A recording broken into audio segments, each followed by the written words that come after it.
Namo Buddhaya. Good afternoon, Dr. Ng, brothers and sisters in the Dharma. A very warm welcome to Ti-Sarana Buddhist Association's Cultivation Program. We are very happy to have Dr. Yuen Yen to conduct the 7th sessions of a series of 8 Sutta meditations this afternoon. Dr. Ng will start with the Sutta studies and take some questions about the Suttas. Then we will have a 5-minute break, followed by 30 minutes of meditations and more questions, if any. If any of you have any questions at any time during the sessions, do type them in the link provided on the Zoom chat and Facebook comment sections. We will ask them on your behalf during the question and answer. Before we start the sessions, let us begin the TBA Vassāvāsa cultivations by paying homage to the Buddha. Namo tassa bhagavato arahato samma sambuddhassa. Namo tassa bhagavato arahato samma sambuddhassa. Namo tassa bhagavato arahato samma sambuddhassa. Buddham saranam gacchāmi, Dhammam saranam gacchāmi, Sangham saranam gacchāmi, Dutiyampi Buddham saranam gacchāmi, Dutiyampi Dhammam saranam gacchāmi, Dutiyampi Sangham saranam gacchāmi, Tatiyampi Buddham saranam gacchāmi, Tatiyampi Dhammam saranam gacchāmi, Tatiyampi Sangham saranam gacchāmi. May I now invite Dr. Ng to start the Sutta meditation sessions. Dr. Ng, please. Before I go there, Brother Terry, can you go back to the Sutta so that I can share what are the Suttas that we will cover today?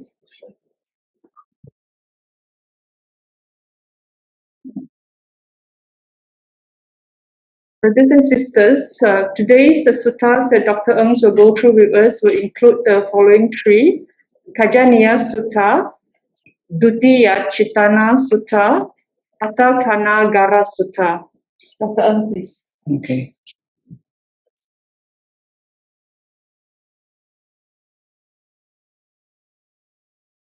Good afternoon. Today we will have a session and the theme will be Volition. Okay, so this is Volition and we start off with the first Sutta, Volition. This is from the Samyutta Nidanda. That means the collected discourses on causation. Collected discourses on causation. That means 12DO, right? So we will start off and that this sutta tells us that 2,600 years ago at Savatthi, the bhikkhus were told this, that if you intend, if you plan, and if you have a tendency, if you have this, that will be volition. So this intention is something we know. We know our intentions for what we are going to do, bodily actions, what we're going to talk, okay, speech formations, verbal formations, and what we think. So we have mental formations. So we know what we intend. And it is very important about intentions. So these intentions is something we know. Ignorance is something we don't know what we don't know. But intentions, we know. So intentions will tell us what our defilements are. If you have this intention, is this intention wholesome or unwholesome? You have to check. Is it blameful or blameless? You have to check. So you have to check against the 37 factors of enlightenment. You know, we have talked about the 4 right efforts and the 4 spiritual bases. All this is about volition, right? So we have to be very clear about our intentions. So in the Rahula Vada, the Buddha taught his son, before you do anything, you have to think, right, whether this is skillful or unskillful. While you're doing, you have to think whether this you are doing is skillful or unskillful. And after you have done, you still have to reflect what you have done, whether it is skillful or unskillful. So it is very important about the intentions. So he says, do not tell a lie. Okay? So if you tell a lie, then he throw the little water left in the bowl for washing the feet, throw away. Your practice is thrown away. And then you look at the bowl is empty, the practice is empty. And that if then after that he put the bowl upside down, the bowl is upside down just as the practice is upside down. So he says we must make sure that our practice is wholesome.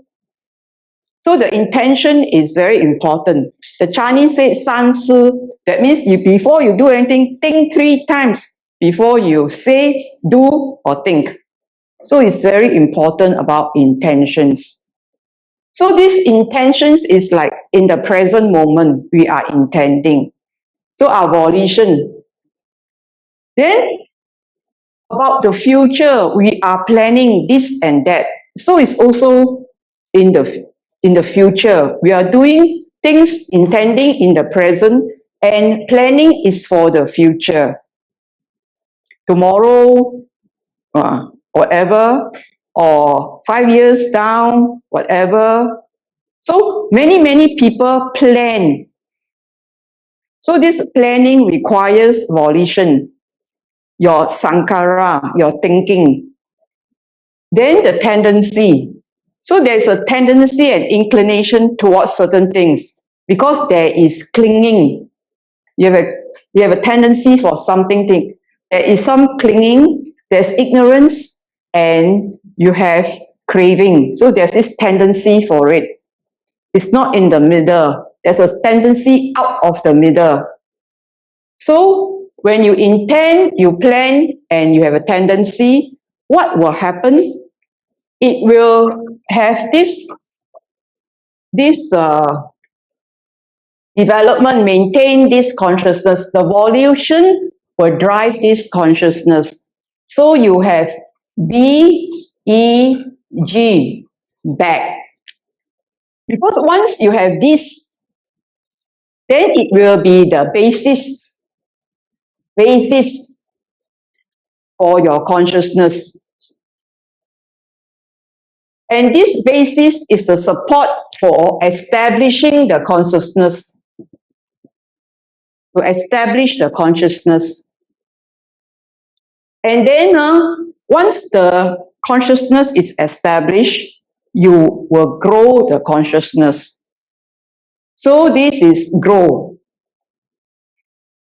So B-E-G, you back to come to this existence. So this is called, volition is also called karma. So our old karma bring us here to this human realm. So you see, you back to come.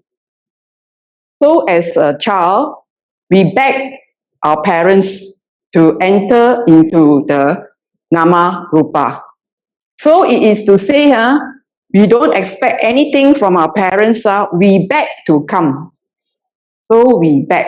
So it is a heinous crime if you kill the parents, because this consciousness that you come to bring about nama rupa, your mind and body, that karmic action of killing has a rebound effect which will move you down to hell. So this is the heinous crime. So we beg to come, and our parents take us in. And so we have to support them as they have supported our consciousness. So then we would be very grateful to them for all the physical nourishment and mental support. So here you see the consciousness goes to our mind, body, and this will give you the 5 aggregates, and to acquire the 6 sense spaces in the womb, we will experience the 6 sense spaces so that we can contact.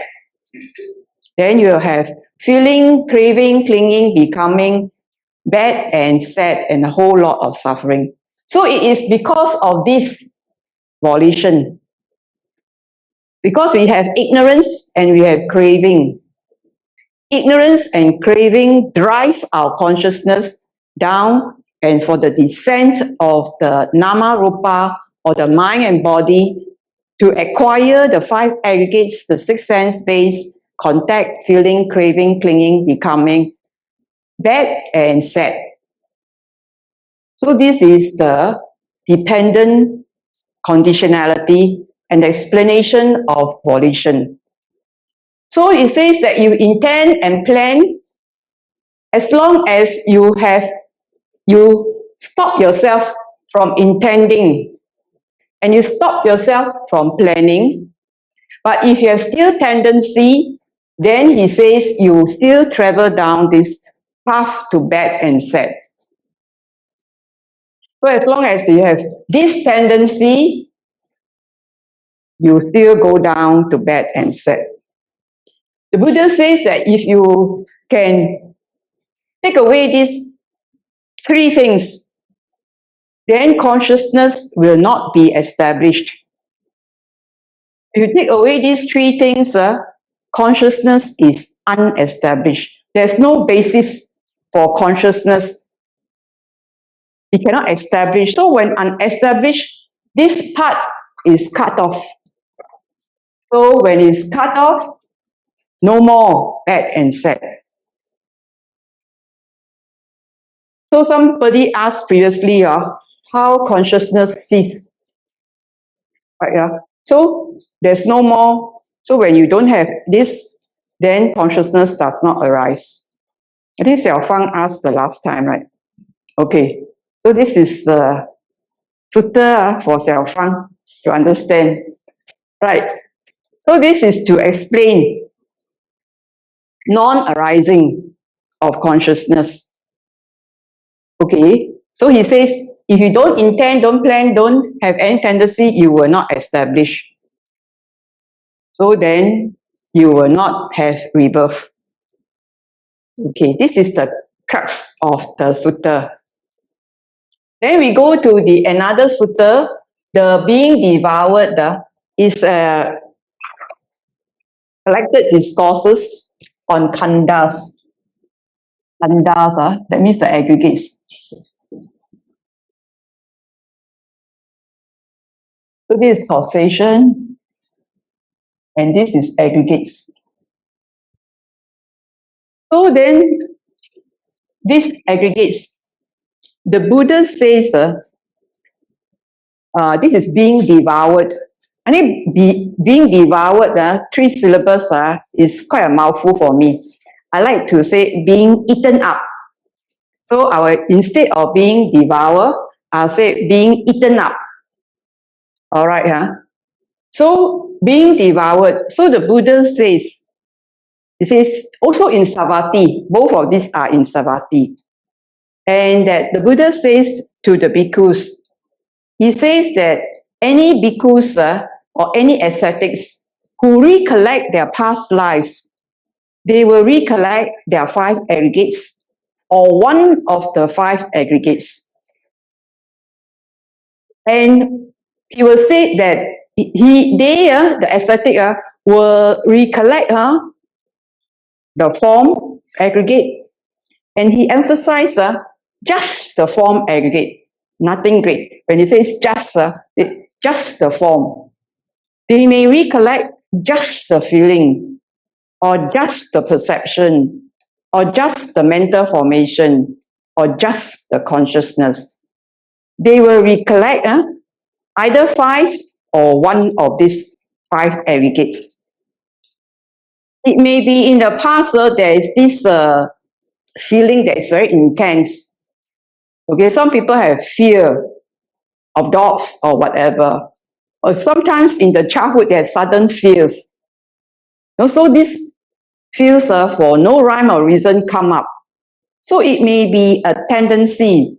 So when they see a dog, they frighten. Okay, or when they see something, they get fearful.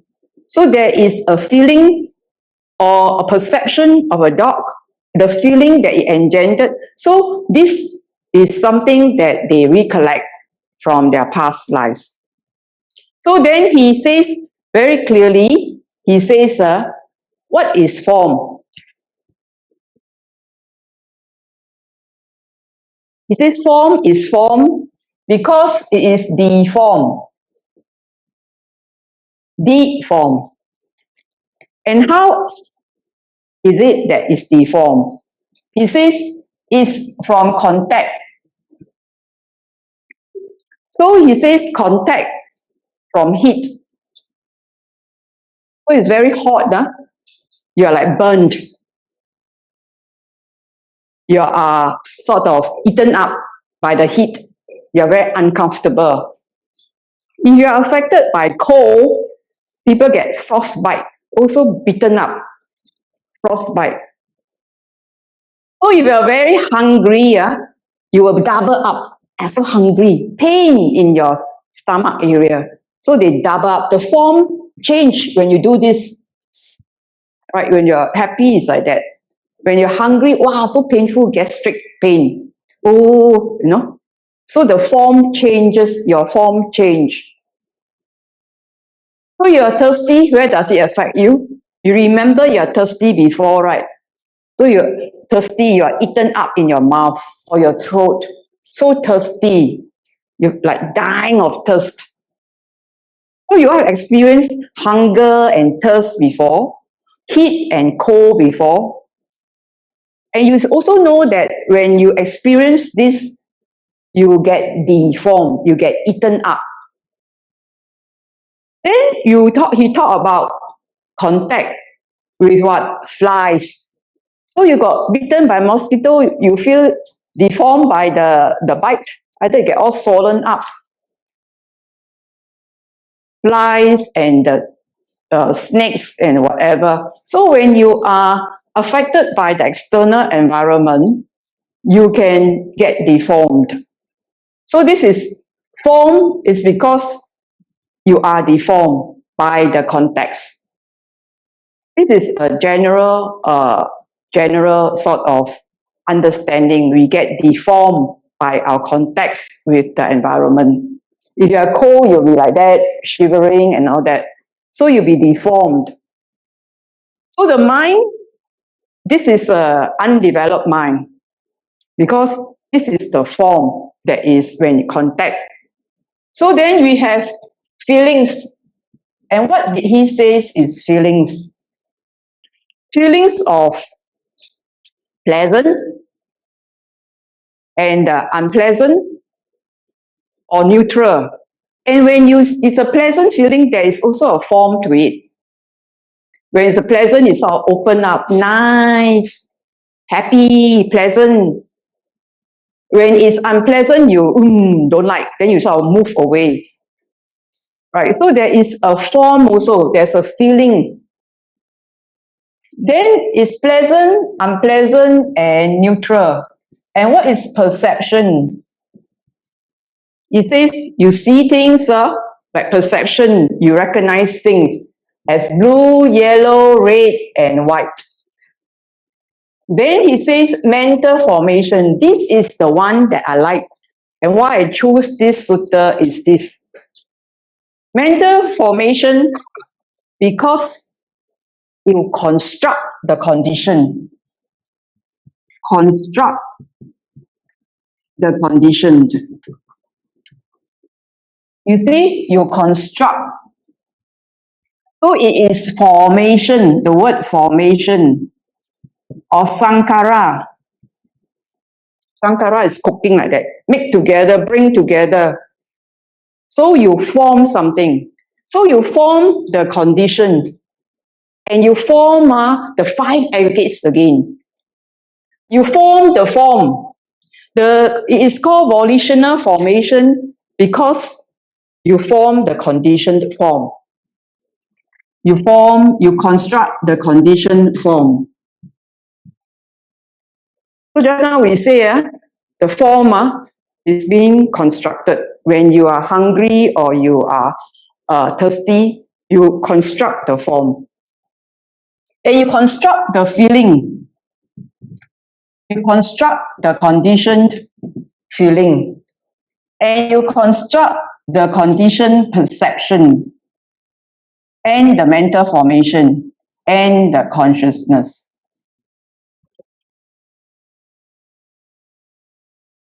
So in other words, the volition construct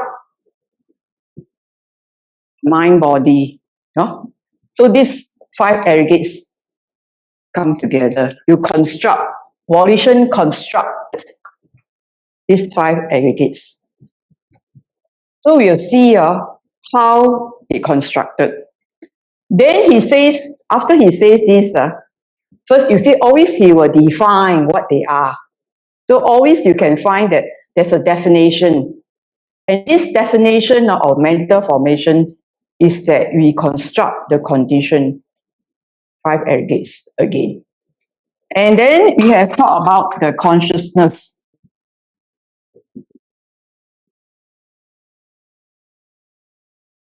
So this is the being devoured. It's called Khajjanīya Sutta. So you can see why he chose here the consciousness. He said sweet, sour, salty, bitter, sharp, bland, pungent. So it is also about the taste. So you have to know your taste buds are okay or not, especially during COVID period. If you lost a sense of taste, the virus is there, about to enter into the lung passages. First, you lost your taste. So you will not have the sweet, sour, salty, all these tastes, bitter, sharp, bland, pungent. So this is about taste. Consciousness is about the taste here, the different tastes. So you see he defined, so you always have a definition of the 5 aggregates. Then he talked about being devoured. So we already say if you have the form is being devoured. So now we say how form is being devoured. And how feelings also, you form, when you form your feelings of pleasant, you actually form a feeling of pleasant formation. So you also know what is it to be, oh, nice. And you also can see the form of pleasant. And when it is like painful, wow, very painful, you know. So there's an unpleasant formation also. So like I want to move away from it. Then you have this perception. You also must be able to form that perception that whatever you're contacting, I'm contacting this, and it is painful. So there is a perception. At every contact, there is a perception of what it is. So, and of course, mental formation and the consciousness, right? So we'll see how we observe these things later. So he says, the Buddha says, you are eaten by all these 5 aggregates. You are eaten. You are being devoured. So being devoured by this, you can think of a situation where you feel being eaten, very painful, suffering. You are being eaten. He says, in the present, I'm being eaten. In the past, I was also being eaten. If I delight and I come back again, I shall be eaten also. You agree not? So you will be eaten by the same five aggregates. By the form, the feeling, perception, mental formation, consciousness, based upon the contact.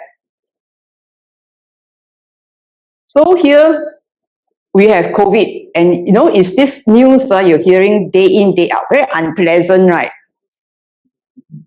So it's very stressed, You're eaten up. Your mental formation, when there's stress, you are eaten up. Your consciousness constrict. It's not open. Your consciousness constrict when you say, hey, COVID, So this is when we are eaten up. So we are being eaten up now. In the past, we were also eaten up. If we delight in a future birth, then we in the future will be eaten up by our five aggregates. If you want to be eaten up again and again, then it's a choice. Volition is also called choice. Choice, right?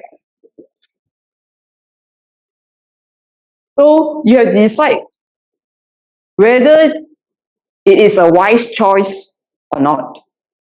And this choice will lead you to bad and sad again and again. So the Buddha say you cry enough tears already. They will fill up the four oceans. You want to cry some more? Then come back. Right. So he says, in the past, in the present, so no need the future. He says, in the future, if you come back, it'll be like that. It is a natural process. This is dependent on conditions. So he says, if you do not, then you feel dispassion. You are revulsed. You feel repelled. You don't feel delight. He says, if you do not feel delight, then you would not come back again. So if this ignorance and volition is seen for what it is, that volition here is also impermanent, arise and cease, so you don't hold on to it too. So something that is impermanent has no value. This is fickle. Volition is fickle. It's fickle as they say, a woman. So it's so fickle. You don't want to jump into a deep end unnecessarily. So he says, do not be devoured. If you do not be devoured, then you turn away. So that is the crux of this sutta. Do not be devoured. So then he says, if you do not want to be devoured, then you should dismantle it. Dismantle the volitional formations. There are buildings, right? Singapore limited space. So you see this building here. After some time, they say, can remove. They want to dismantle it. So it's called dismantling a building, So you see, formations is more than a building. So you have to dismantle it. He says, if you don't want to form volitional formations, you have to dismantle. And that you have to abandon volition, abandon all this intent, plan, and tendency. Settle it. And then extinguish it. Extinguish the fire. You know, when you have contact, three things need to burn the fuel. You strike a match, right? So there is a flame. So you have to dismantle, abandon, and extinguish. So you have to do this.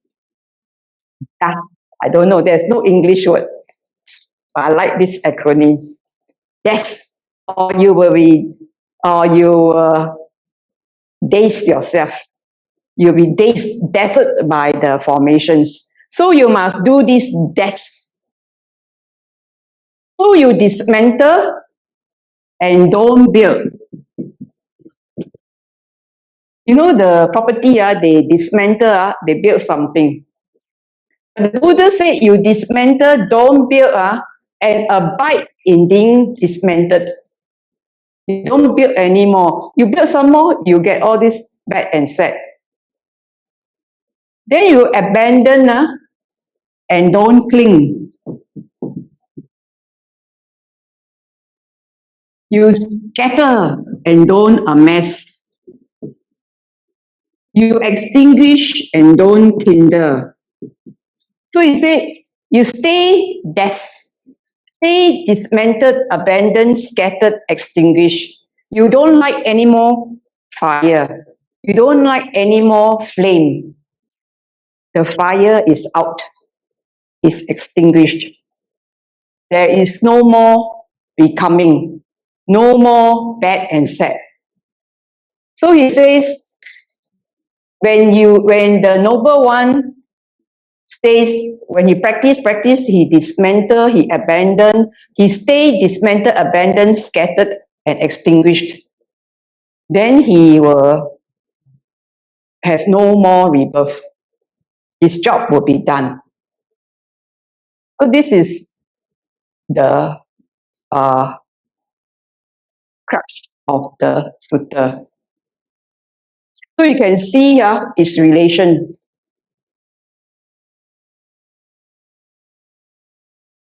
Okay, you want to take a picture? I got another sutta. Yeah, you want to? I think I finished the other sutta first. Taken already, Okay. So then, okay.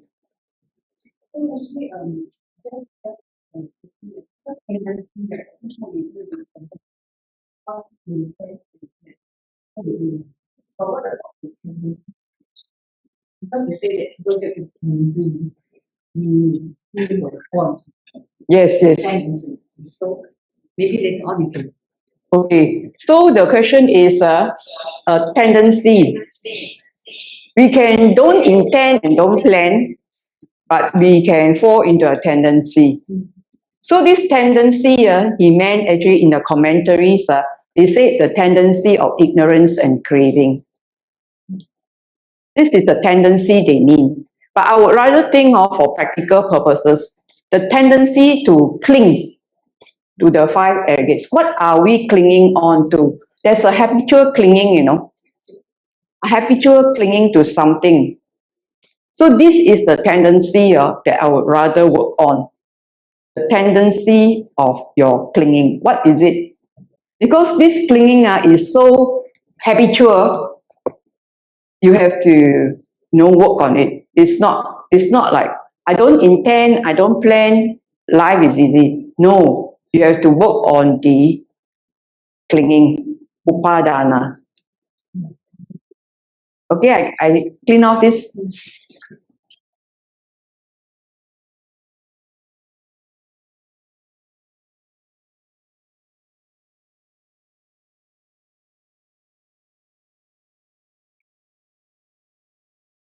So we go to the next one, and that is MN52. The man from Aṭṭhakanāgara. Right? So man from, it's quite a mouthful. Okay, so it is at Beluva. So they all say Beluva Gamaka. The town is also called Beluva, so we just said Beluva. So Beluva is where Venerable Ananda was staying at. And then there was this man from Aṭṭhakanāgara. And let's say his name is called Dasama. Dasama. So it's easier to pronounce than the man from Aṭṭhakanāgara. So Dasama came from this place. And then he went to Pataliputra. And at Pataliputra, he sought out a monk at Kukuta. And he asked the monk, where is Venerable Ananda? Where is he living now? And the monk says, he's living at Baluva. Baluva. So this is where the sutta is discussed. Then this Dasama is a businessman. He went and do his business. And after that, he left Pataliputra. So he left Pataliputra, has to cross the Ganges River to the Lichavian country. And then he made his way to Baluva, which is close to Vasali. So then he went to pay respects to Venerable Ananda. And after paying respects to him, he asked Venerable Ananda, one day, you know Buddha, right? So Buddha is the unsurpassed, incomparable teacher. Is there any one thing he say, and that if the one thing he say you practice, and that that the person practicing will become liberated, that the things will that be removed, and you will be free from bondage. Is there one thing that the Buddha says that a man there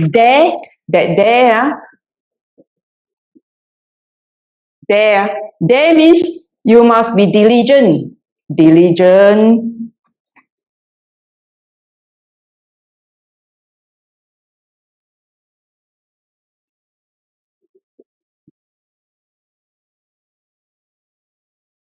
A person, a bhikkhu who is diligent, ardent, resolute for enlightenment, so you must dare. If you want enlightenment, you must dare. You must be diligent, ardent, resolute. Then can get enlightened. He said, if the bhikkhu are there and practice one thing, can his unliberated mind be liberated? Can his stains be removed? And that he attain that supreme freedom from bondage. So this is what he asked. Then Venerable Ananda, the one that is so highly, has such a photographic memory of all the suttas, all the discourses that the Buddha taught, say yes, there is one. He says that if one is secluded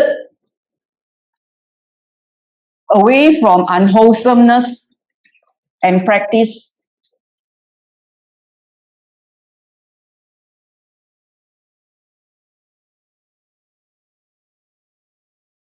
and enter into the first jhana with thought and applied thought,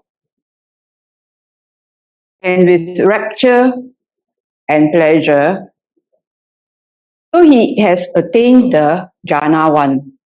So he attained jhana 1 with thought and sustained thought,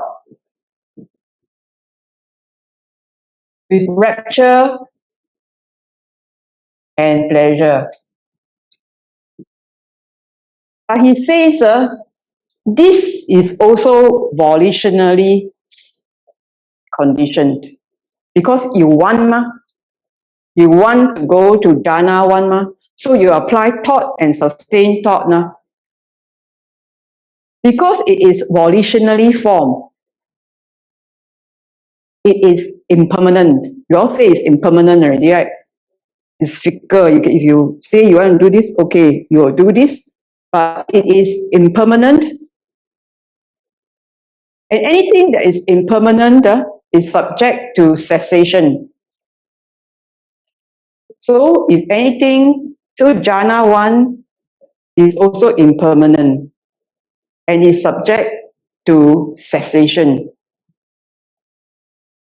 So if that bhikkhu, if the practitioners stand on this, that it is impermanent, it is subject to cessation, and see no value in volitional formation, then his stains are all removed. It doesn't go down anymore, right? Volition is chopped the consciousness from proceeding. Then standing on this, that volitional formation is subjected to cessation. He realizes arahantship or a non-returner. And that if he has still some delight and desire in the Dharma, then he will take rebirth in the pure abodes, not returning from there to this world anymore, from there to Nibbana. So you can see just this one thing. And this one thing is that in the jhana 1, thought and sustained thought, he says this is volitionally produced. Just jhana 1, one can be liberated. If you see volition, formation as impermanent and is nothing of value. It is nothing of value, then you won't yearn for this. So there's no lust for the jhana 1. Because they have already removed their 5 lower fetters. That's why they take rebirth in the pure abodes. They are no longer subjected to rebirth. So this is to say, in jhana 1, thought and sustained thought, to understand that this volitional formation is impermanent. So he says, then he carried on. Venerable Ananda carried on. He says that if the person abandon thought and sustain thought as rapture and pleasure, and of course you also have internal confidence and unification of mind. He says that person, when he's at jhana 2, also assesses that this is volitionally conditioned, impermanent, subject to cessation. Standing on this, his stains are removed. So in jhana 2, the person can realize arahant or non-returner, the 3rd stage of sainthood. Similarly, in J3, jhana 3, with the abandoning of rapture, then you have equanimity and mindfulness and happiness. The person also realized that this is volitionally produced, impermanent, subject to cessation, of no value, no substance. So this person, standing on this, things are also destroyed. Realizes arahantship, but if you still have desire and delight in the Dharma, a non-returner. Then abandoning pain and pleasure, no more. He have pure mindfulness purified by equanimity. He also says that this stage, J4, jhana 4, is also volitionally produced and impermanent, subject to cessation. So standing on this, his stains are removed. So he arises arahantship, If not, if he still delight in the Dharma, he becomes a non-returner, having removed the 5 lower fetters. So from J1, J2, J3, J4, they understand volitional formations as impermanent. Then he went on to say that the Brahma Viharas, you have the Mettā. When you practice Mettā in 1 quarter, 2nd quarter, 3rd quarter, 4th quarter, around, above, below, the mind is immeasurable, exalted. He also knows that this practice is volitionally formed, impermanent, subject to cessation. Standing on this, he also has his stains removed. So similarly for karuna, compassion, and similarly for appreciative joy or mudita or upekkha.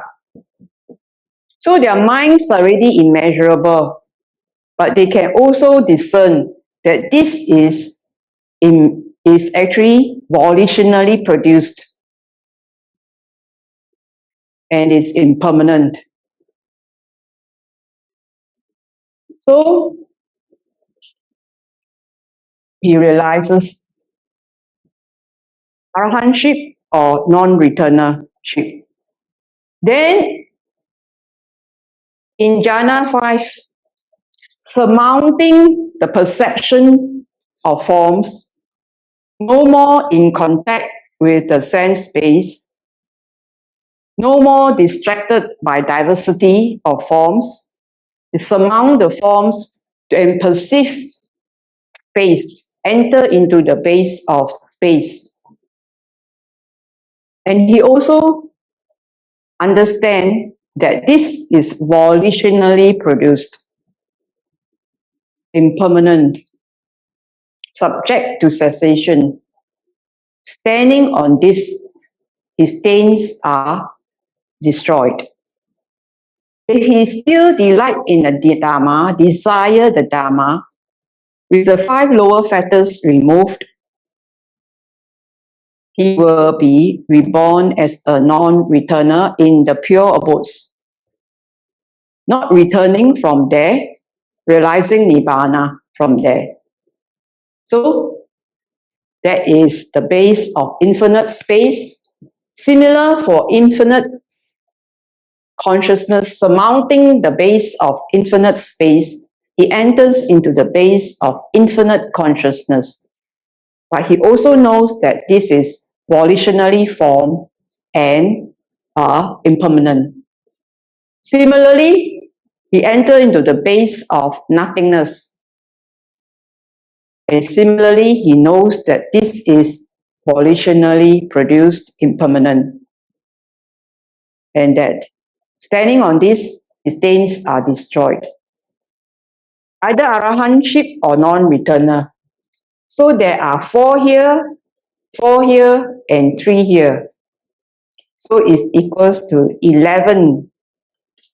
So Dasama told Venerable Ananda, I was seeking for 1 door to a hidden treasure, but I have now shown 11 doors to the hidden treasure. So if my house goes on fire, I have 11 doors to get out to the deathless state. So this lay person Dasama also wants to go to the deathless state. So now he says, I have 11 doors to go to. And that is just to remove your intention, your plans, and your tendencies. If you can dismantle, abandon, scatter, extinguish the 5 aggregates. So he says, I was looking for 1 door only, but I was shown 11 doors. He was very grateful. He said these sectarians will look for payment for their for the teaching for their teachers. Let me make an offering to you and the Sangha. So this is in the Lichavian country, and Dasama must be a very rich businessman. He invited the bhikkhus of Pataliputra, south of the Ganges at Pataliputra, and the bhikkhus of Vasali, and he offered them good food. And to each of the bhikkhu, he gave a pair of cloths. And then for the Venerable Ananda, he gave a triple robe. And then he had a building built for Venerable Ananda, costing 500. I don't know what's the unit of price, but he says cost 500. So you can see that the Buddha has discussed this. These 11 doors to the deathless state. And all this is to smash that view, that wrong view that volitional formation is something that is permanent. Volitional formation is impermanent. It's subject to cessation. Don't hold on to volitional formations or clinging to the 5 aggregates. So then, in that way, he says, the mind will be liberated and the taints will be destroyed, and you'll be able to attain freedom from bondage. So this is the 3 suttas, and the theme here is about volitional formations. Okay. Do I take questions now first? Okay, I take questions. Thank you, Dr. Ng. So maybe just a reminder for those who are on the Zoom chat or Facebook, you may click on the link or the QR code to type in your questions. Then we will ask on your behalf. And in the meantime, we do have questions from our on-site participants.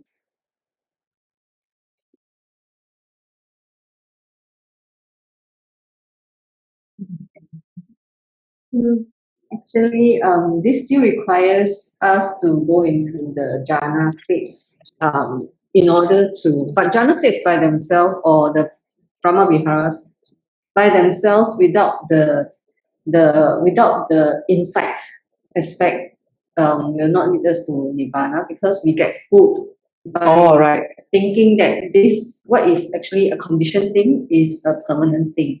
Right. So I think that is the main point, but it also still means that we have to get into one of these states. So in the noble, they get the question already, yeah. So so in the Noble Eightfold Path, right concentration is said to be the jhana 1, 2, 3, and 4. So the right concentration is supposed to be a tool, a knife, and you actually need to sharpen the knife. To sharpen the knife so that you can penetrate. It is not something you enjoy, because if you sort of enjoy the effects of the jhanas, then you will be like holding the knife. Oh, nice, nice, nice. So of course, it is also it is in this world where there's a lot of misery. The jhanas where there's rapture and pleasure and happiness is something that is easy to live. It is pleasant abiding. You can go into pleasant abiding so that your mind is not so constricted. So when your mind is open, it's easy to see things. But it should not be used like indulging in the jhanas. Some people indulge in the jhanas. Whereas if you just use it, okay, you recognize, you just do it, sharpen the knife, sharpen, sharpen, sharpen, sharpen. Then when it's sharpened, you understand the science of going into the jhanas. The science is you must have thought and sustained thought. You experience the sign of rapture. You see the sign of pleasure.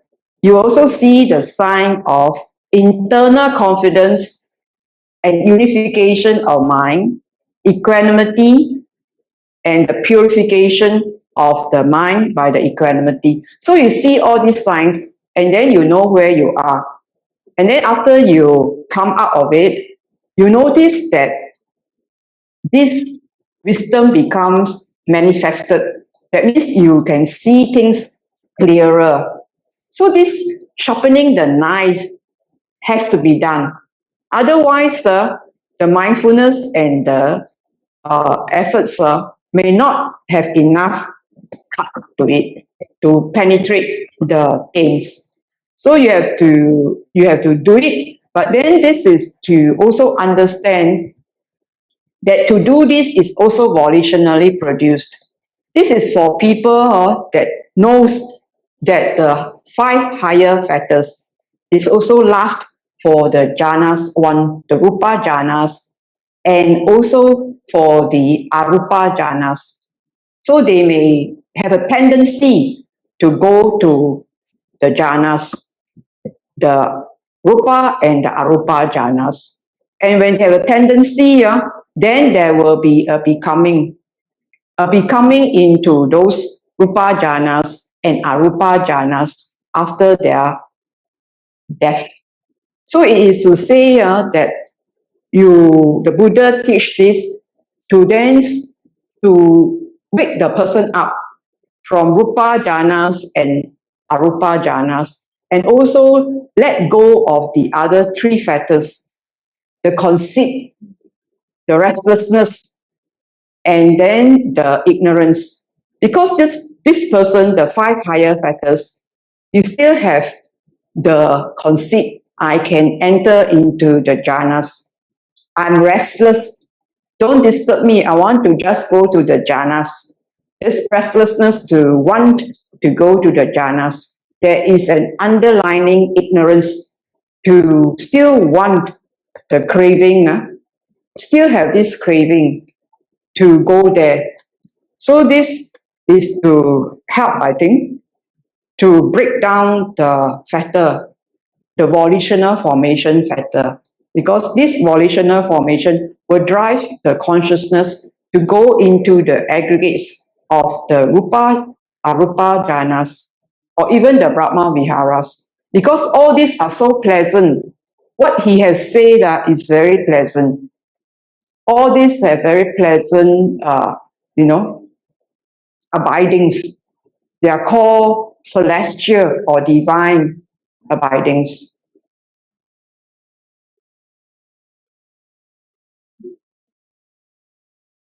So, Dr. Ng, would you say that even the jhanas and all these very high states, right, I will call them as sankhara, right? Because actually Yes. you say that they are volitionally produced. Yes.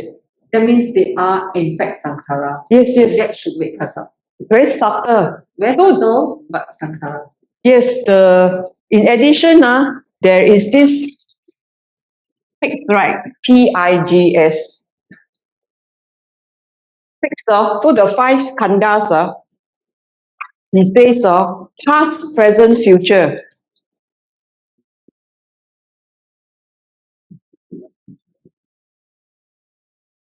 Right. The khandhas, just now I think in that being devoured, I didn't say this, but this past khandhas, past, present, or future. Internal, that means internal, our body internal, or external, far or near, gross or subtle, superior or inferior, superior or inferior. So that's very subtle, no? When you go to the arupa jhanas, neither perception nor non-perception. It's so subtle. Got perception and non-perception. You cannot recognize perception. So it is very fine. It's considered to be superior. But all these are considered sankhara. All these are considered the 5 aggregates. The form is superior, the form is subtle, but yet they are impermanent. So he says, no, don't need to any realm of becoming, form, formless, all these are still sankharas. So you take rebirth into those, and these jhanas are very long. I mean, aeons you'll be living in it. So it is just as long as hell, or just as long as the Brahma Viharas. It's very, very, very long. So it's just stuck there. It's stuck there. The worst is that you get stuck. There's no arupa jhanas, no dharma. Human realms can listen dharma. Who is going to prompt you? Hey, you are no good friend is around. No? Yeah, it's just stuck there. So it has to not go there, for this. It's just okay, just all exist, but not to indulge in it.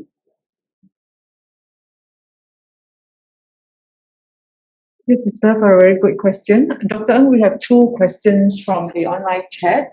The first question is, Dr. Ng, how can we achieve das, the DASC that you spoke about, I think, in the second sutta? Do we just being conscious about it and keep on practicing? Yes. So I think das is a way of like cessation. Das is like, okay, this is there. Das, okay, so there is dismantling. So when you see things breaking up, when you see impermanence, so when you see impermanence, that thing is dismantled. And that when you when you abandon is part of the letting go, is part of the cessation, right? Scattering is part of the cessation too. It's just, you release, when you scatter, it's like Patini say go, release. Isn't it? You release, you extinguish. So when you extinguish, that means you don't light up again. Muti, release, and then analayo. So you have no longer any sort of arising again. So you have extinguished it already. So it's part of the cessation. So it's part of seeing cessation actually. The das is you see cessation again and again. He just used different words at different times for different people. Maybe the person is an engineer. You say you just deconstruct. Maybe the person likes to do things up. So the Buddha will use certain description for certain people at a certain time. So it's just, these are words is just to for cessation, for the third noble truth, for cessation to be realized. So you require to just walk the noble path, noble eightfold path again and again. Is this suffering? What's the origin of this suffering? Do I have my right thoughts? Can I renounce the sense bases, the sense objects? Can I have no ill will towards myself? Because you are eaten up by your own creation, you have no ill will for yourself. You don't be cruel to yourself. So the right understanding and the right thoughts are very important to keep yourself on the path straight. So it is not like, how do I do cessation? How do I do das? How? It's just doing the Noble Eightfold Path. With everything you contact, is this wholesome? Does it cause suffering for myself or another? What's the origin of this?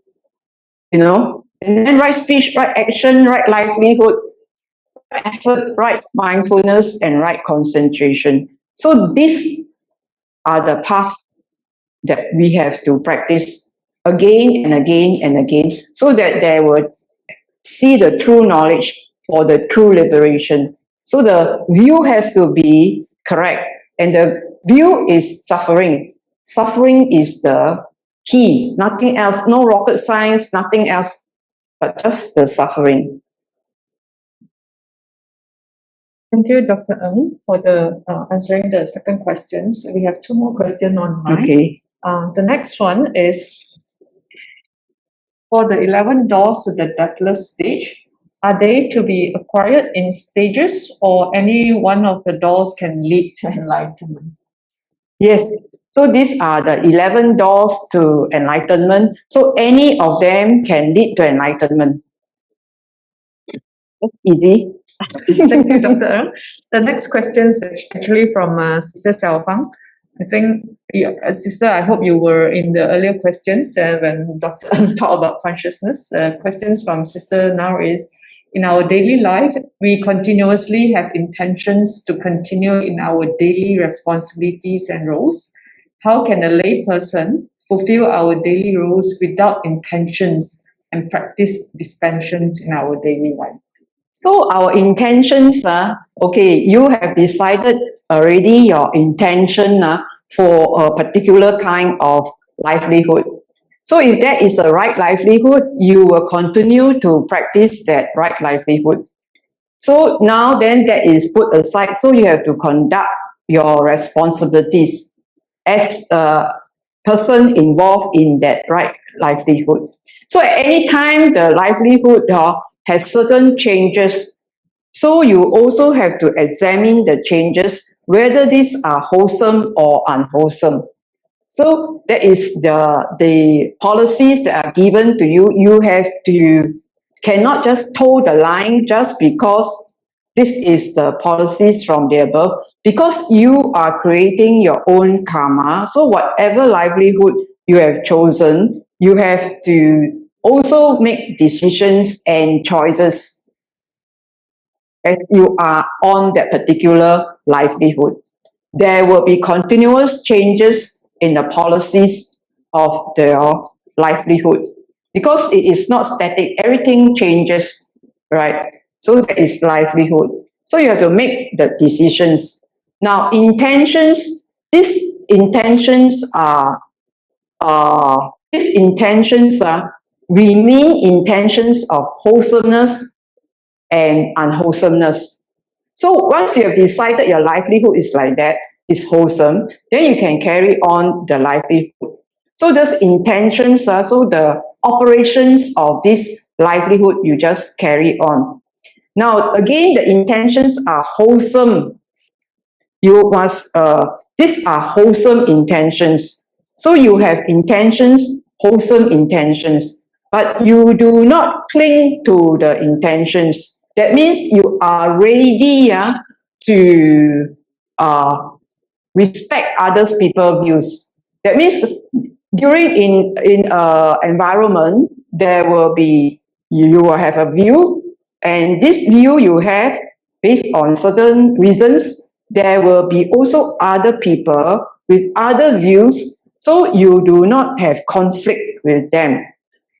You accept that people have views, and that's all. So if let's say the views have so much conflict in your livelihood, then there must be a committee or whatever to discuss so that there would not have conflicts. So these are intentions at work. Okay, so this 8 hours or more, you have to have wholesome intentions. So you must be very clear when you do something. You cannot be a zombie, People ask you to do, then you do. You have to think with every new issue or policy or what, you have to think whether it's wholesome or not wholesome. Just because the upper say do this, you cannot be not discerning. So this is discerning. So this discerning of intentions are important, so that you be able to let go of unwholesome intentions or volitions that are unwholesome, because when you do something, it's your volitions, or sometimes it's prompted by the senior or the junior. So you have to be very clear when people tell you do something, is it wholesome or not? Don't just follow.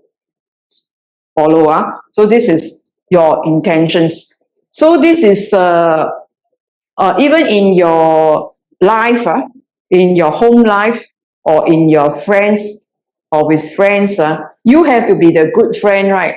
So if your friends tell you that something that you think is not right, then you also share your view to make it wholesome. And the family members, there are different people with different conditions, with different views, different habits. So we must have an understanding and try to be accepting and wholesome, practice the Brahma Viharas. So this is like you are ready to let go of your own views. But then you cannot let go of the wholesome views. And the wholesome part of it is the right understanding of suffering. If you hold on to your view too much, it cause conflict in the family, in the workplace. So you just have to let loose. So all this, so the thing here is that you have to be the one to decide your intentions. And these are the intentions that we are talking about. It's not like, don't want to do anything. No, don't want to do anything. It is not holding, not grasping. Thank you, Dr. Ng, for very practical guidance. And I hope, Sister Xiaofang, your question is being answered. Shall we take a 5-minute break before our meditation sessions? So now it's about 3:14 p.m. Singapore time, which I will come back right before 3:20 Singapore time. Thank you.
you everyone for coming back. We shall now invite Dr. Ng to lead us on the guided meditations. Now we shall settle down in your seat. You set yourself comfortably.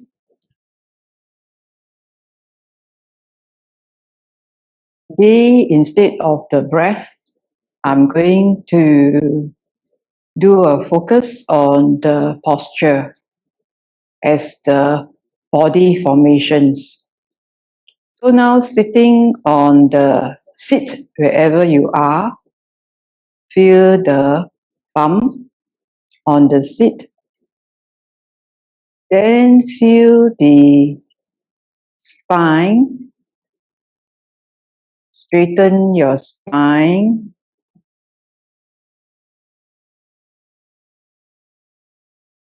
Then feel from the top of your spine to the top of your head. So as you do that, you feel yourself straighten and your shoulders drop. So this is the body formations. So you assess your body formation.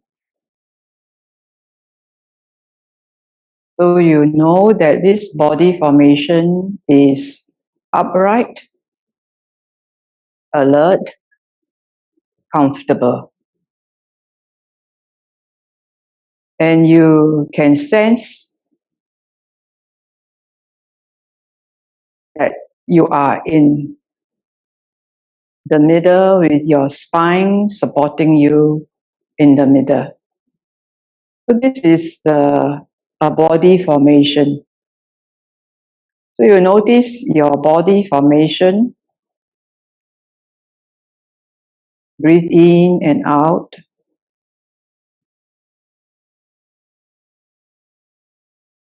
And you watch this, just this.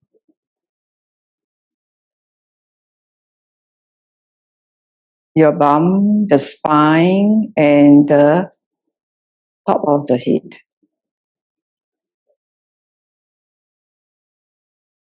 Breathing in and out, notice this.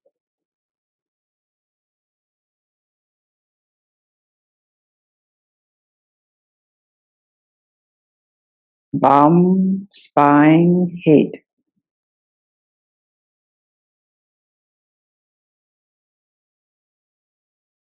So if I'm keeping quiet, you just do the instructions already mentioned. So this is the posture.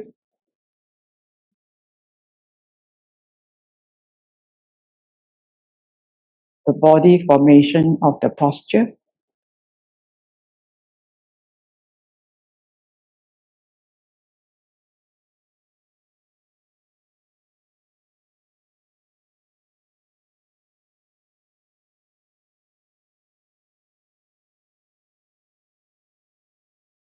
The breathing in, breathing out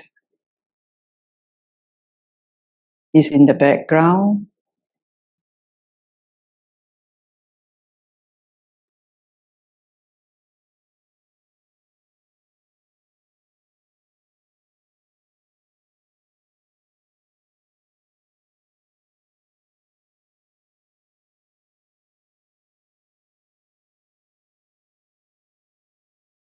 So this is the body formation.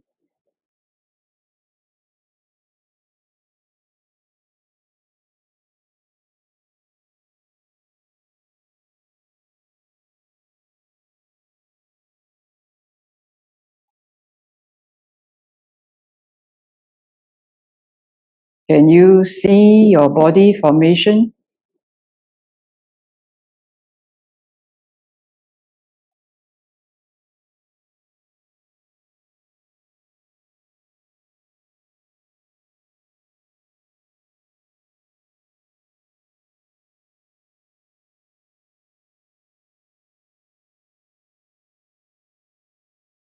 Do you notice it changing?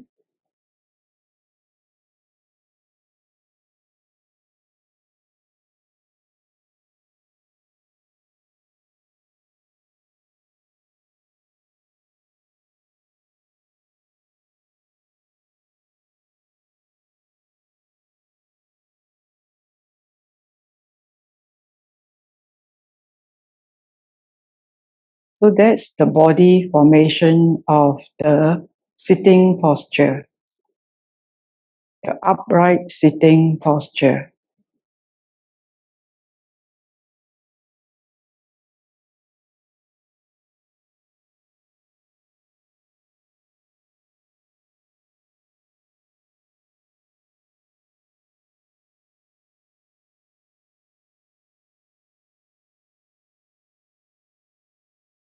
So now we want to assess what is that feeling formation of this upright sitting posture. So now you feel.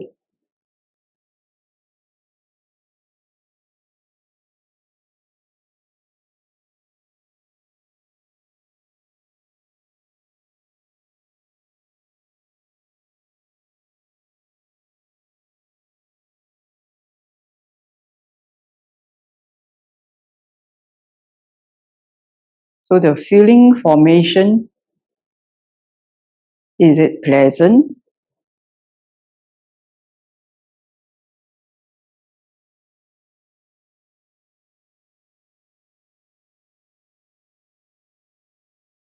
Where do you feel it?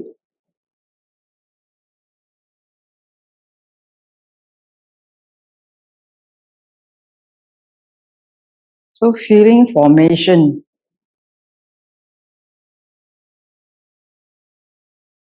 and the pleasant feeling formation,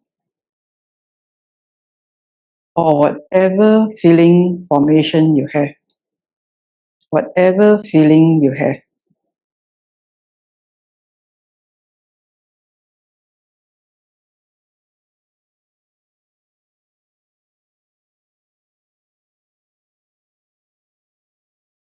Is it pleasant, rapture?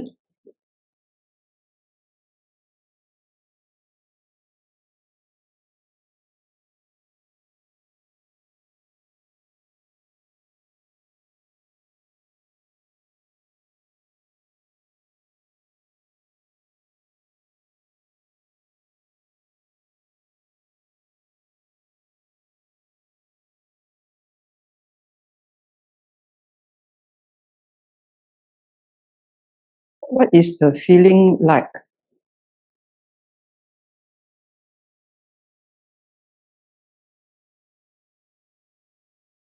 Is it growing?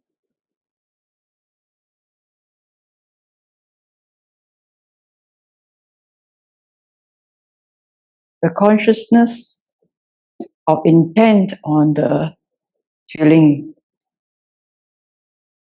basis, establish, grow. So can you see it growing?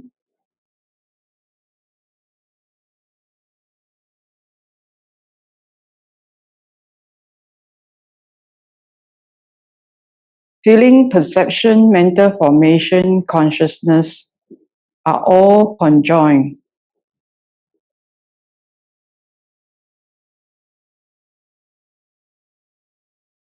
You can turn your attention to perception.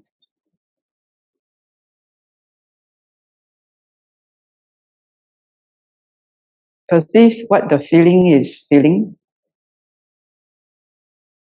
Pleasant, unpleasant, or neutral.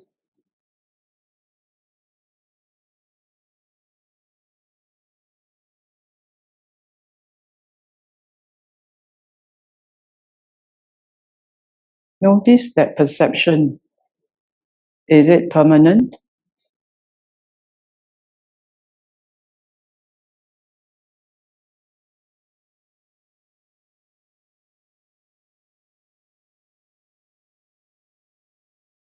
Experience the mental formation.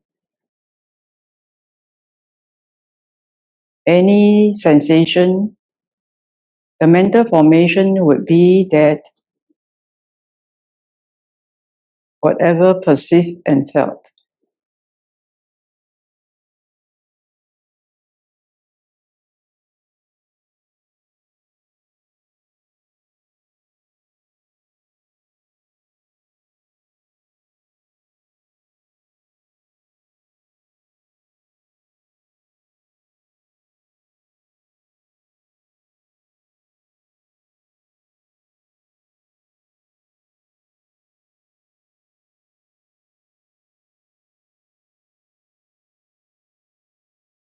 And the consciousness, look at how the mind consciousness touch,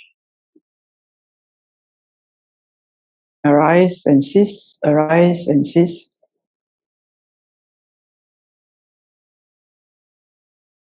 Feel the pulsation, arise, cease, arise, cease.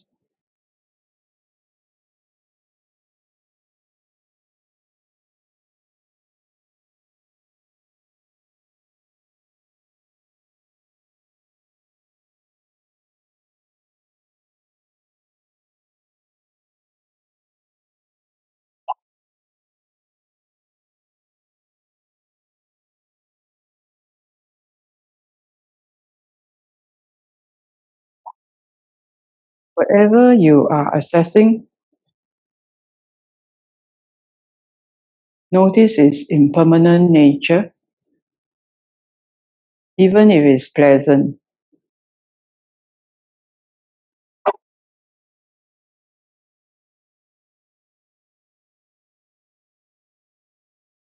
The bodily formation, the mental formation,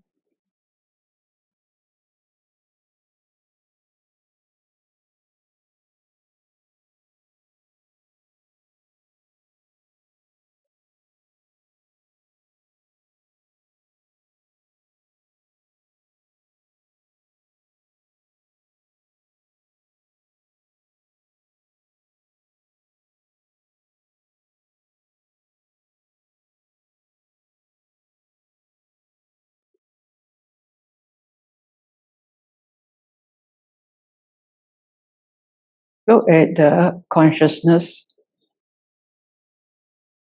arise and cease, arise and cease.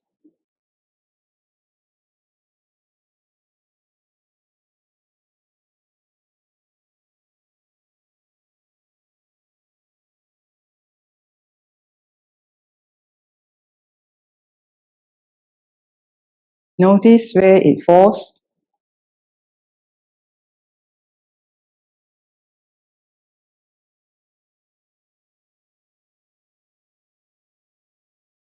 Where the consciousness falls,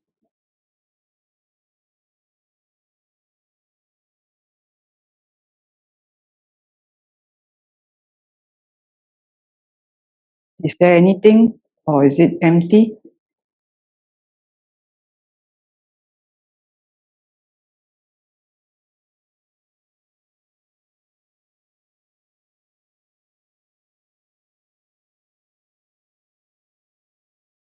Notice arise, cease, and disperse, and release.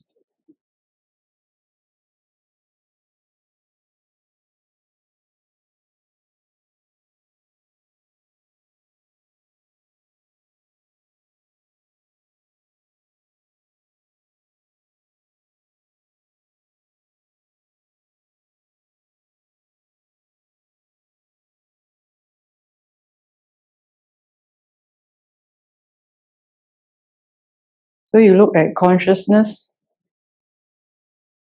arise and cease.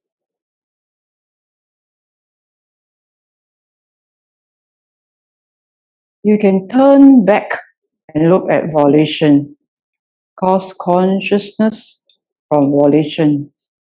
Volition give rise to consciousness. Turn back and look at volition, just like you like turning your head, but now you just turn back and look backwards.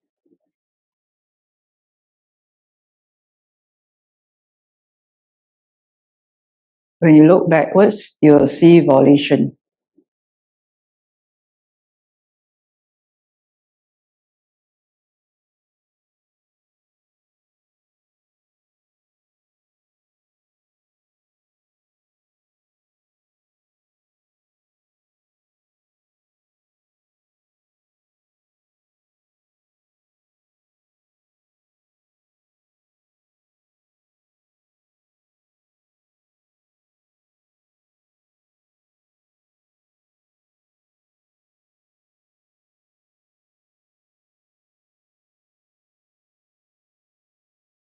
Can you see its changes?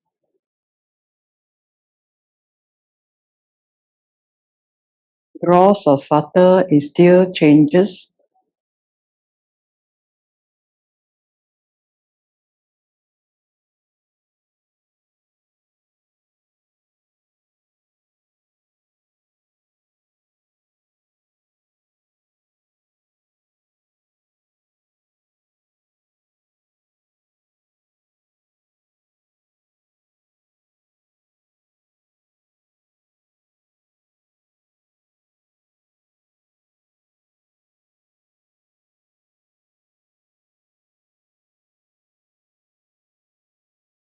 Notice the formations at the back and the front.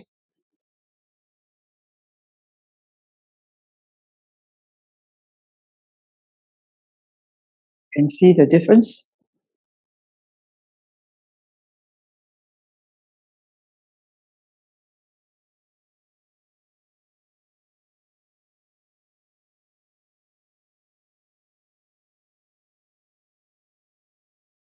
And see the changes.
See the changes in the density and the location.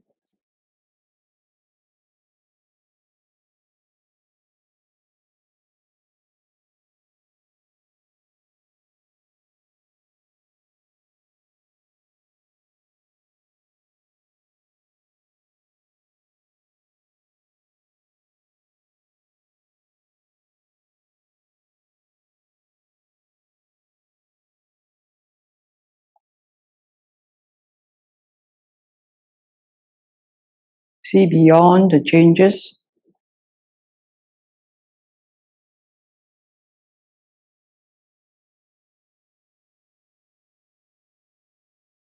See where the changes occupy.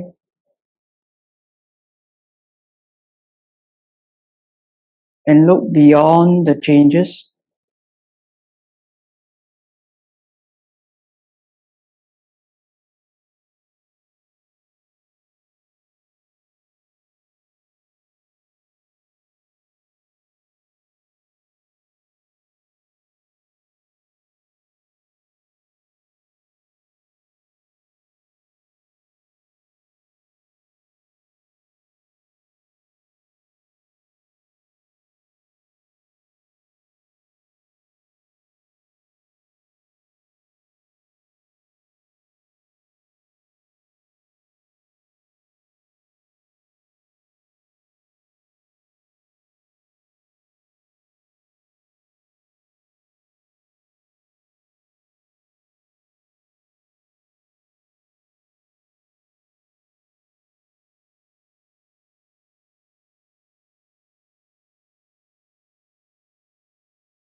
Just observe the changing nature.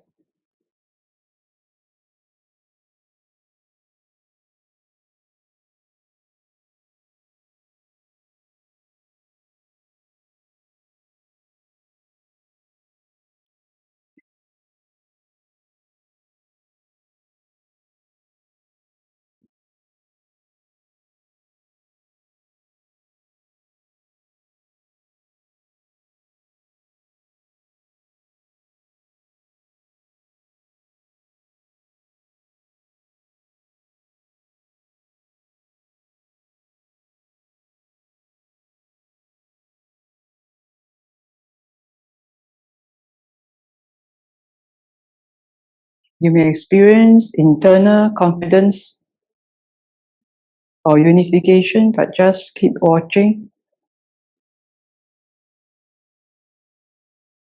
and see its changes.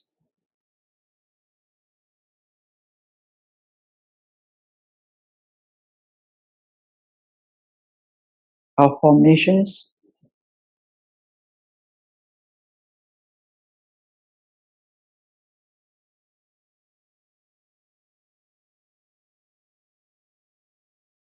Impermanent.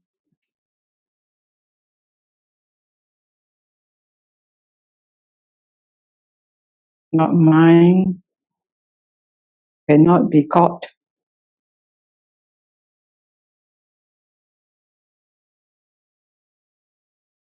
This I am not. This is not self.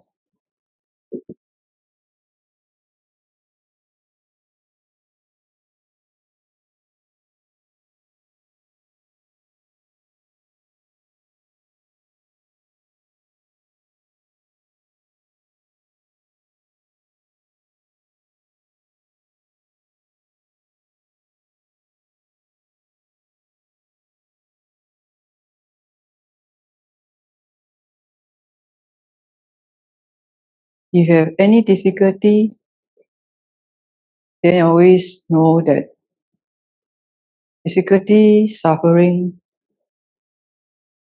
is equivalent. Then you have to use right thoughts.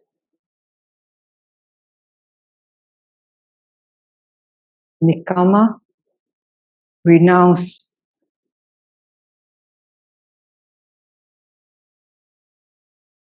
Let go.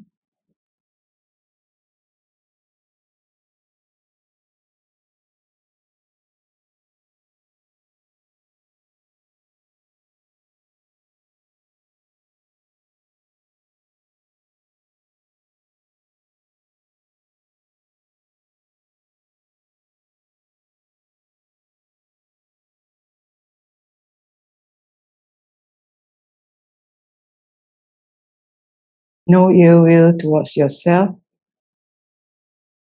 Evāyapada.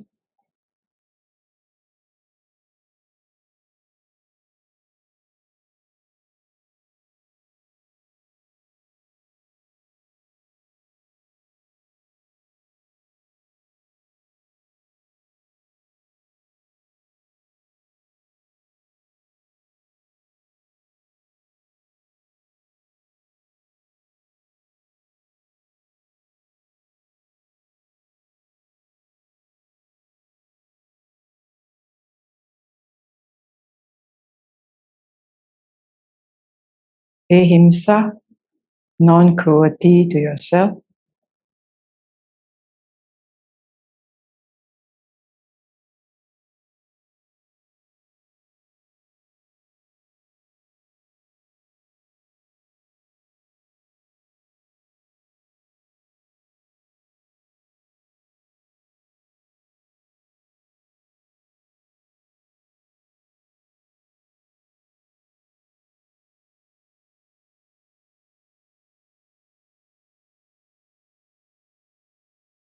Let go.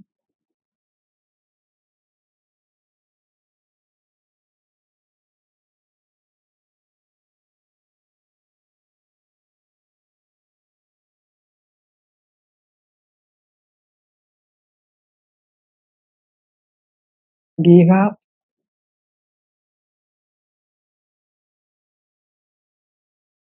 cargo.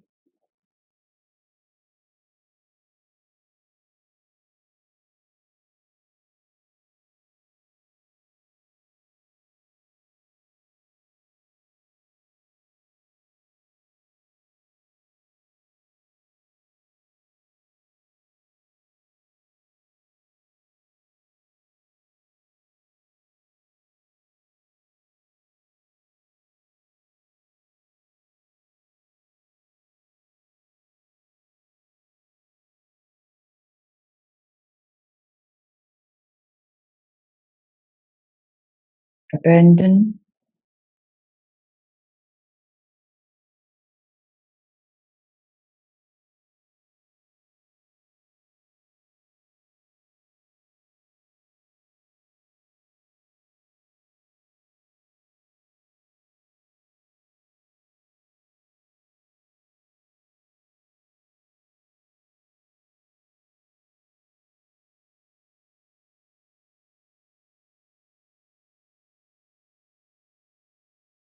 Release or scatter.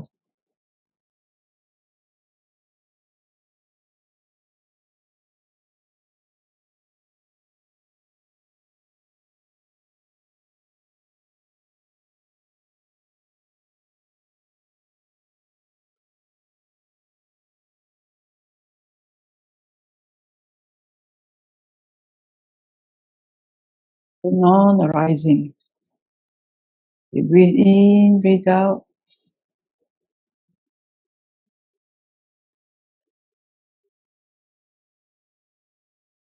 Notice the pulsations.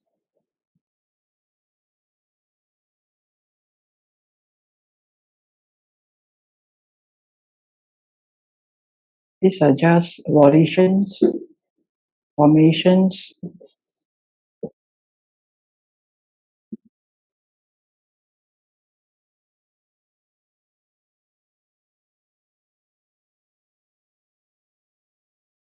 Release.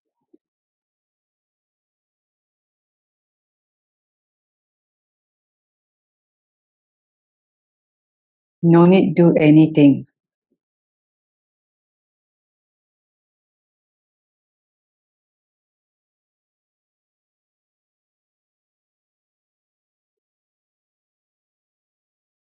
Let go.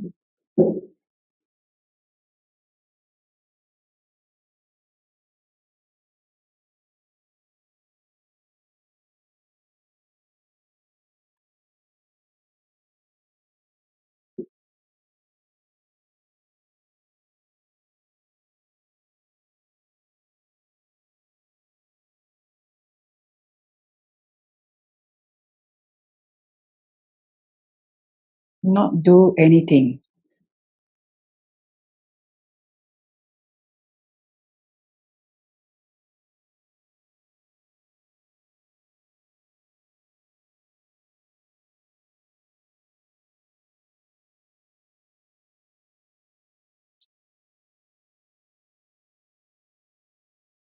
Just experience not doing anything. What is it like?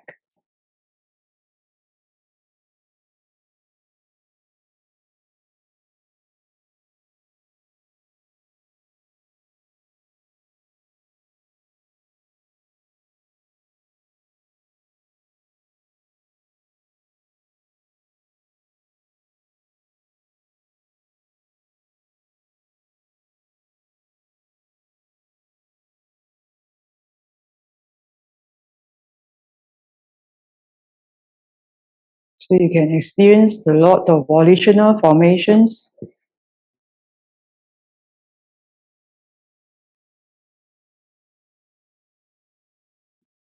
And see what not doing any volition formation is like. Relax.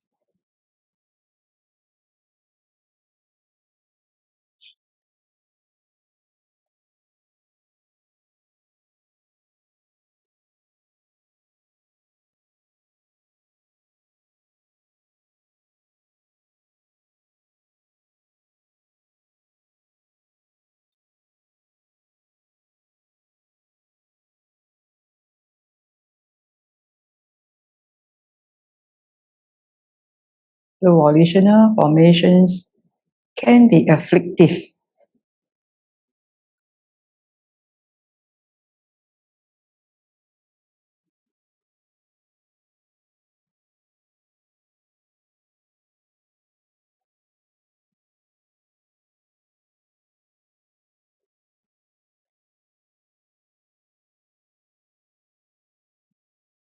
Can also be released. They are impermanent, subject to cessation.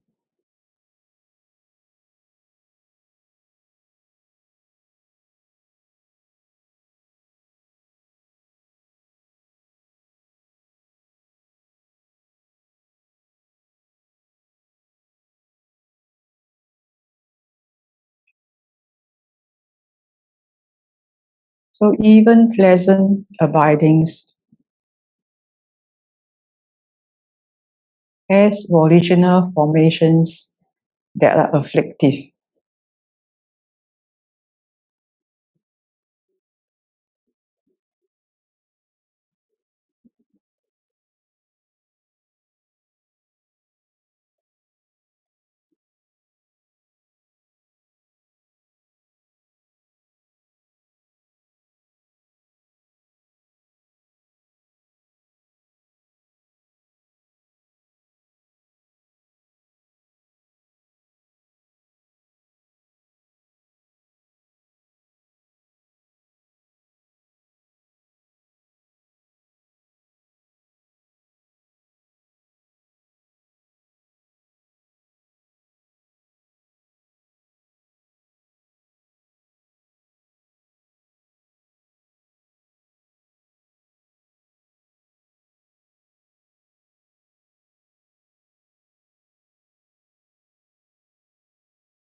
Just breathing out.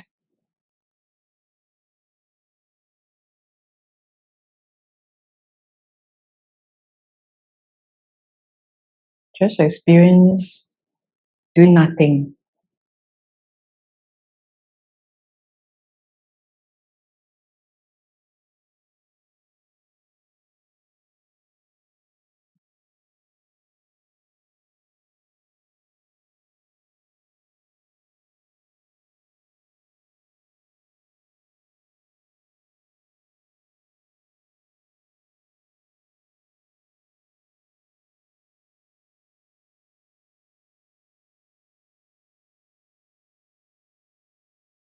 So when you say you do nothing, there's a release of volitional formations.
I hope today you understand what is bodily formations, mental formations, pleasant abidings also has formations.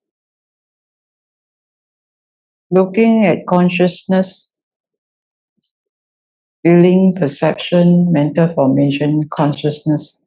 So you hope you understand what formations and how volitional formations can condition the five aggregates formations. And turning back, especially when you can see mind consciousness looking at mind object, turning back and look at its arising, you can see volitional formations. And you can also see that consciousness ceasing, what does it cease on? So the mind object is also impermanent. Mind consciousness impermanent, mind object impermanent, volitional formation impermanent. And you also realize volitional formations, there's a lot of, can be very afflictive, even pleasant abidings. So you may take some time to observe release and just doing nothing, how it feels like. So we come to the end of the session. You can feel the bump to your entire body, and you slowly open your eyes.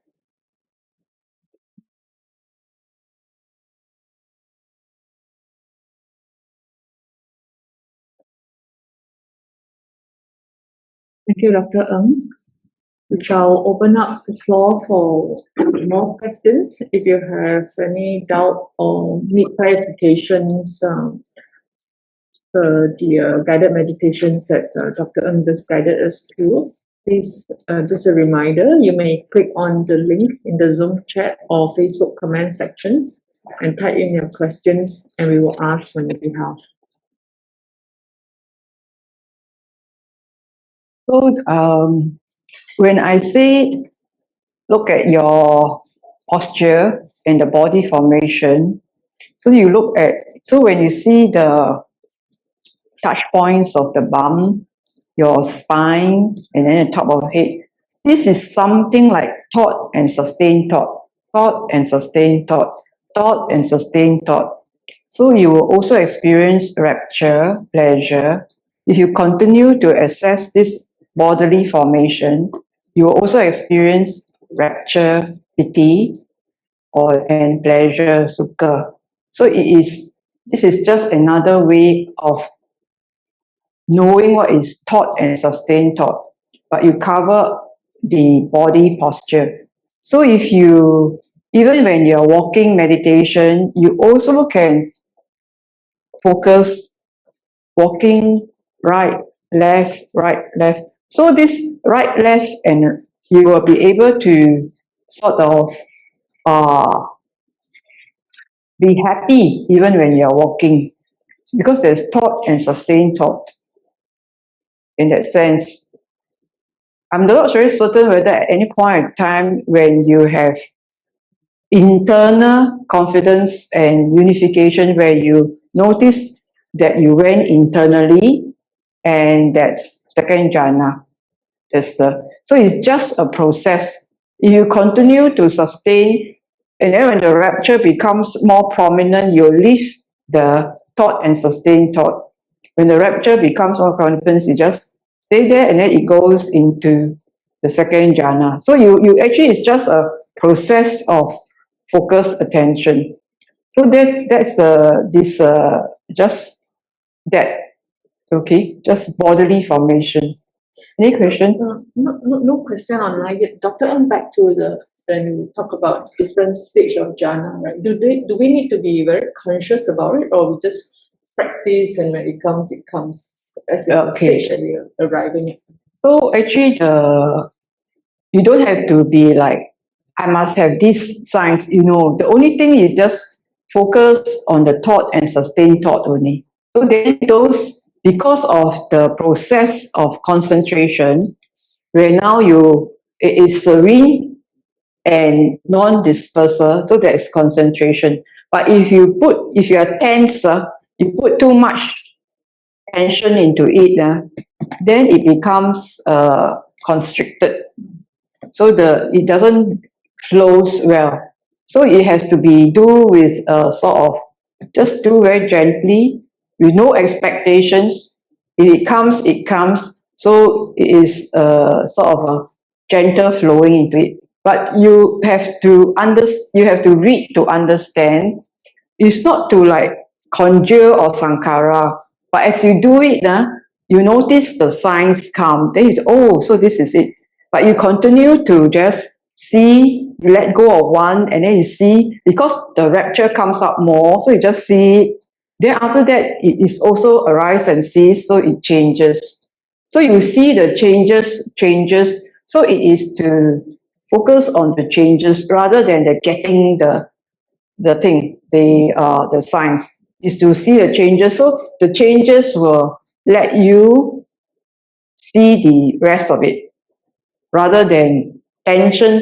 Oh, I must see this, I must see that. So this is just sharpening the mind. Maybe just check. No question from the. No, so far no questions. Okay, from- either don't know or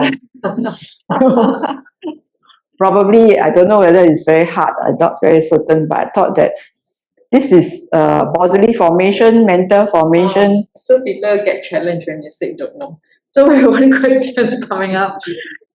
Dr. Ng, what if I don't feel like coming out of the rapture? What should I do? All right. So if you don't feel like coming out the rapture, that means you like the rapture very much. So then you can see the extent of the rapture. So the important thing, that means you must see the changes in the rapture. Being in the rapture state, you are just in the first jhana. So if you are in the first jhana and the second jhana, then you're just stuck. That means in a way there is a clinging to the state.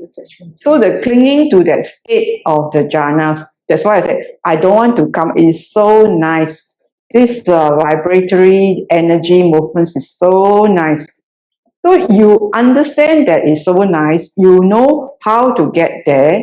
You will be able to get there the next time too. But it just has to like move on, because it can, you can find out, you can increase your knowledge. What is the third? What is the fourth? Because there's a letting go of one. So what is the rapture? Is pleasant abiding, but the Buddha will always say the gratification. So the gratification of rapture, it makes the body happy. So it helps you, especially if you have pain or whatever, the rapture helps to smooth it. So when you are in the jhana one, you don't have pain. You are in rapture. So if you learn this, you can help you if you ever have physical pain, because you can go into the rapture and it helps. So there will be a pleasant abiding. So it is not to, there are benefits of rapture. So we have said before, right, we have done the faculties. In the faculties, we have talked about pain faculty and where the pain faculty sits in jhana 1, jhana 2, because you are in state of rapture. So if you learn this and you know how to get into it, it will benefit you when you are in pain. So it is beneficial. So there is gratification. So the Buddha always said gratification and the danger. So the danger is that you start there, you will be in the state of rapture. So you will be in maybe jhana 1 only. So you will not experience jhana 2. In order to experience jhana 2, you must let it move, because its natural process is changes. It will progress to jhana 2, And that jhana too has internal confidence and unification of the mind. The Buddha says that each jhana, why it promotes or why it teaches that each jhana, he finds it afflictive. So you move on to the next. The next jhana, he'll find rapture afflictive. So you move on to the next one. When you find that this is also all volitionally produced, so you can go to the higher states, the more, but whatever this, they are still volitionally produced. So it is useful, but you can, but if you stay there, most likely is jhana 1. You would not know what the Buddha meant by internal confidence and unification of mind, because you are still in the body. Rapture means you are in the body. You have not gone to the mind. When you unite with the mind is intangible. It doesn't have the elements. So you do not experience what is unification of mind. So if you want to experience the unification of mind, you should just watch the changes, the rapture, and the changes, and then it will lead to tranquility. Rapture is considered gross. Tranquility is more subtle.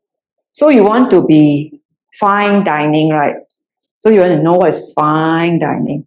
So you don't want to take gross dining. You will nourish yourself with fine dining. So it becomes more subtle. So these are encouraging words. And also we also say that the states of raptures are like states of trance.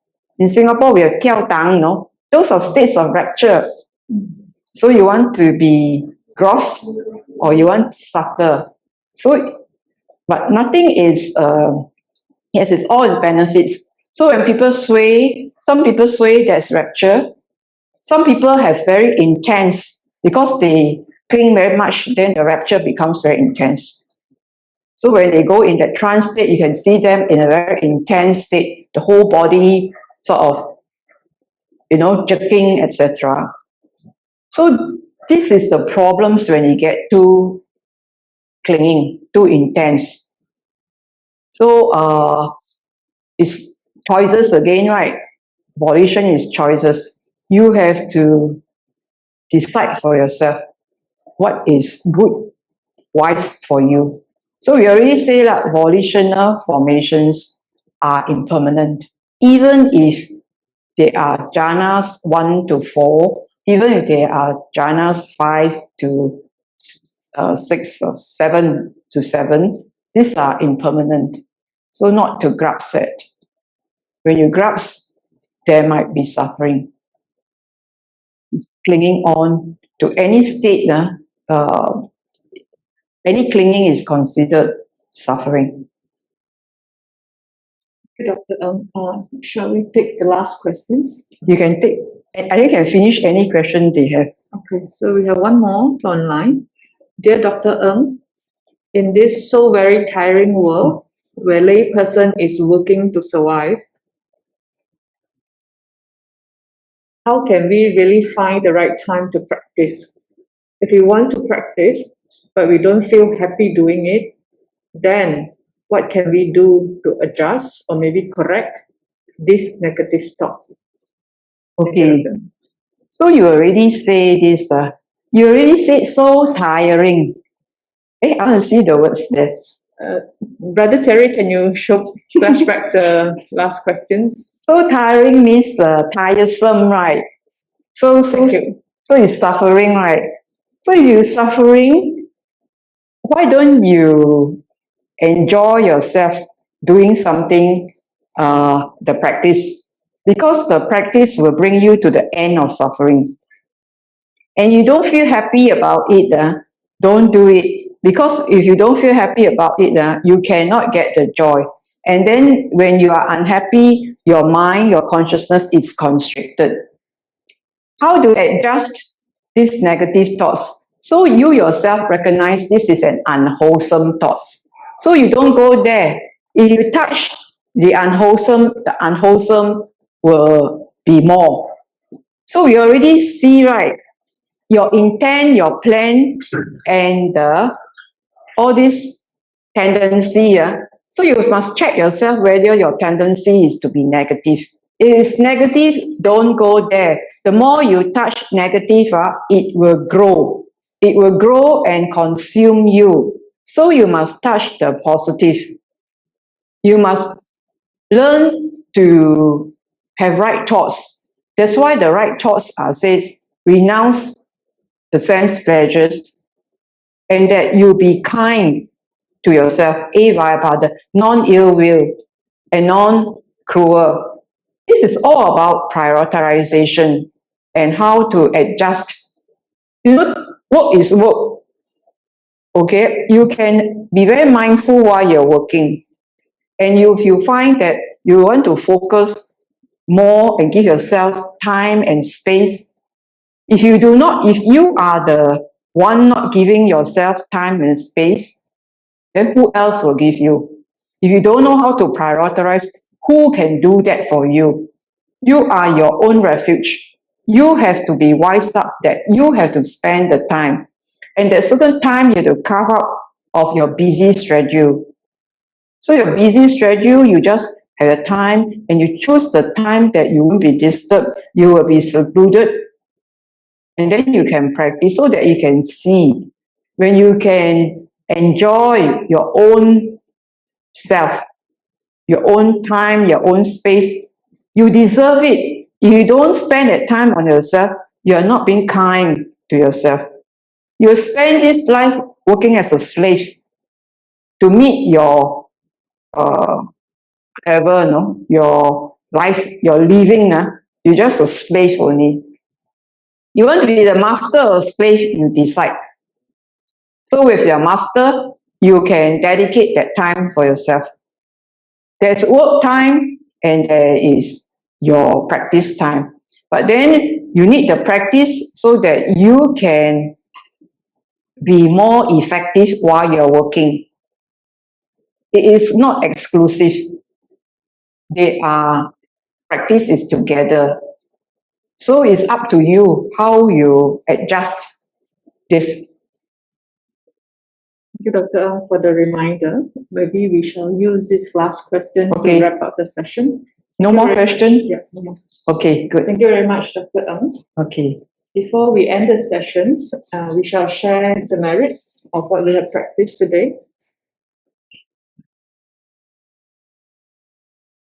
Sattā ca bhummata devānaga mahittika punyam tam anumoditva chiram rakkantu loka sasanam akasata ca bhummata devānaga mahittika punyam tam anumoditva chiram rakkantu desanam Akasata ca bhummata devānaga mahittika punyam tam anumoditva chiram rakkantu mam paramti idam me nyatinam hotu sukhitā hontu nyatayo idam me nyatinam hotu sukhitā hontu nyatayo idame nyatinam hotu sukhitā hontu nyatayo. Sadhu, sadhu, sadhu. May the blessing of the Triple Gem always be with you. Thank you, Dr. Ng, brothers and sisters, for joining us today. To revisit today's sessions by Dr. Ng, you can view the video on our Facebook page at Ti-Sarana SG. Next Saturday is the 8th and the last sessions of the Sutta meditation series. Please look out for the topic to be covered on our Facebook page next week. May we also share that tomorrow, Sunday, Bhante Chandra Vimala will be giving a Dharma talk at 12:30 p.m. Singapore time. We welcome all of you to join the talk. Thank you. Stay safe and be well. See you again.